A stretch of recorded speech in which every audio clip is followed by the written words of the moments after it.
Okay, to do the 3-inch downpipe install, I first started off by putting some WD-40 or PB Blaster. You can see, here's the heat shield back here. There's one bolt there, one back here, and then another on the far back, 3 of them. Do that a couple days before you plan to do this. And then this is the passenger side. You're going to want to take this fender liner out, and you can see there's just a couple pins all around. Start by doing that, and also put some WD-40 on your exhaust hangers because you want those to slide off easily for the exhaust system. Holy cow. Okay, I finally got this out here. This is the heat shield. It just sits back in here, kind of like that. What you have to do, well, what others do is they say you have to just put it back in there, bend these tabs out, then it'll come up and out like that. Now, I don't know what everybody's talking about, but that didn't work for me. So I just had to grab my Dremel here with the cutoff wheel and make a cut right in there so that this could bend like so. Now, we're not going to be reusing this, so it's not entirely necessary. I know a lot of guys run them without, so that's what I'm going to do. But yeah, that's step 1 here. I decided to take off the wheel up here because I needed a little more access into here. If you got a lift and you can get into here easier, you can leave it on, but I don't. So back in here, you can see, got your band clamp.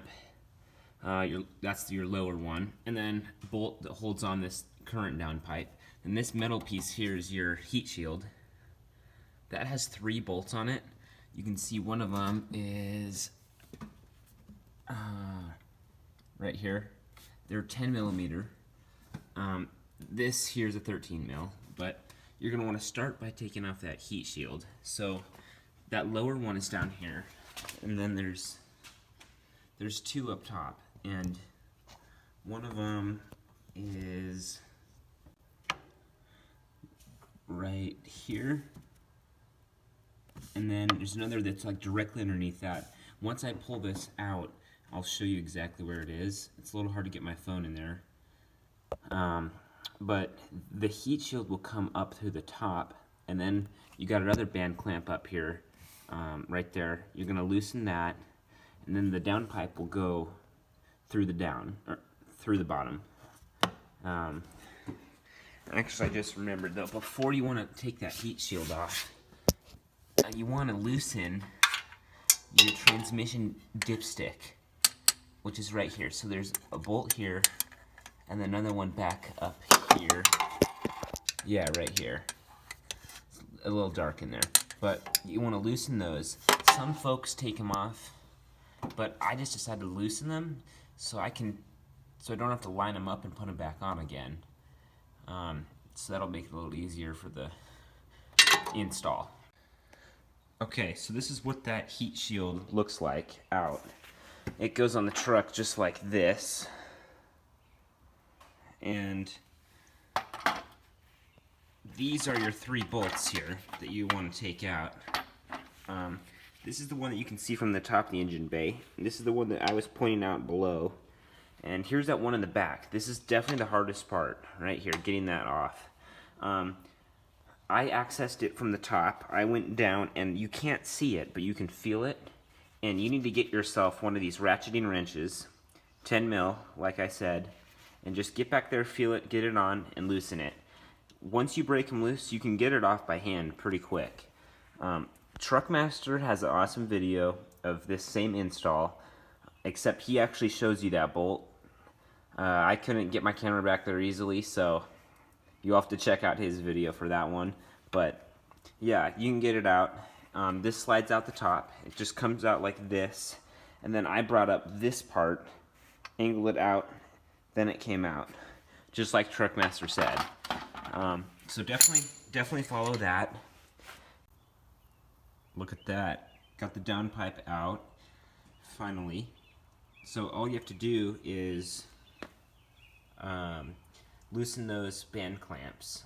That one goes on the bottom here, and that was the one on the top. It sits in here just like this. So that 90 is on the top. That's at the bottom. This bolt here was actually a 14 mil, so sorry about that. And then this kind of goes into the turbo a little bit, so you need to like wiggle this out and use a hammer and just go back and forth until it loosens up, because mine was rock solid. It was welded on there. This truck is 16 years old, so it wasn't going anywhere, but you can kind of see the curve it has here, and it's all pinched, like right in the middle there. It gets super narrow, and that's what makes that screeching noise.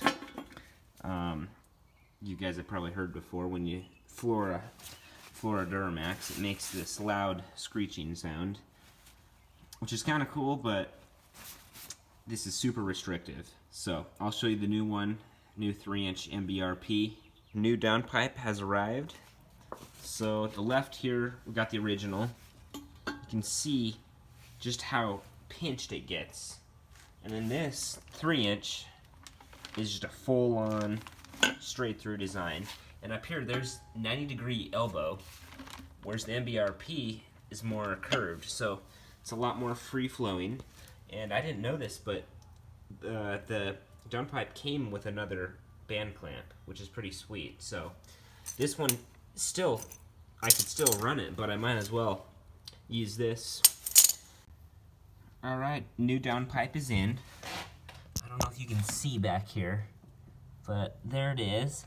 There's the band clamp I have installed, and it goes straight back there. There's the turbo. This I just kind of pushed up to help with access. You can just bring that back down when you're done. And then going to the bottom, there is the new downpipe. Goes all the way up there. And we got this bolt in here. And so now we just have to reinstall that transmission dipstick brake bracket right here, and we're good. Alrighty, here's the exhaust all the way from Las Vegas.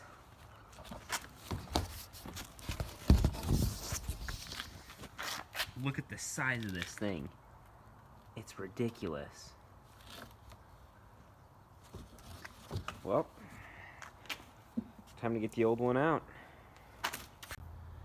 Okay, so here's the stock exhaust. It's all taken out. I wish I would have filmed more, but it was getting pretty late and I just wanted to knock it out. So here's the front pipe. That just goes down. So I had to make a cut here. This is the cat converter. I had to make cuts on both sides because there's no way to get that out unless I wanted to remove the cross member, which would have been very time consuming. So I just used my reciprocating saw and just chopped those ends off. But this is important to remove because I don't know if you can see inside there, but it's like a honeycomb, and that's what the truck has to breathe through. And that's just the first part. Then it goes through the muffler, and this is a massive muffler. So not only are you saving on weight, but also on airflow. So this exhaust is gonna get me a gain of up to 1 to 2 mpg, the 5-inch. And then you can unbolt it right here. So I did that anyways, but I still had to cut it. And then back here, just use lots of WD-40 on all the hangers and it'll slide right out. But this is what I had to cut off of the new pipe.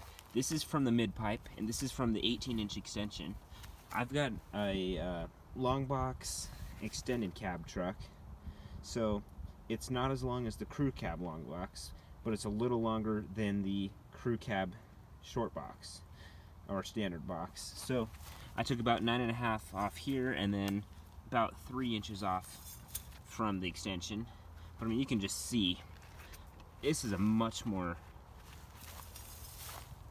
flowing pipe than the old one. All right, the exhaust is finally on.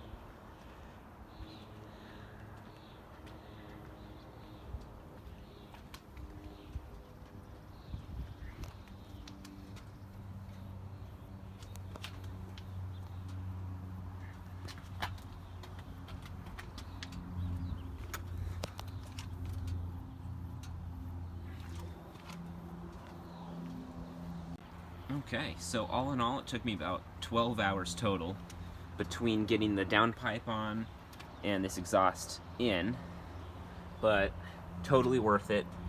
I'll show you some sound clips here, but I am going to need a couple more 5-inch clamps because the fitment wasn't that great in places, so I kind of had to bend it a little bit, but that's, you know, that's with any exhaust, so it wasn't that tricky, but yeah.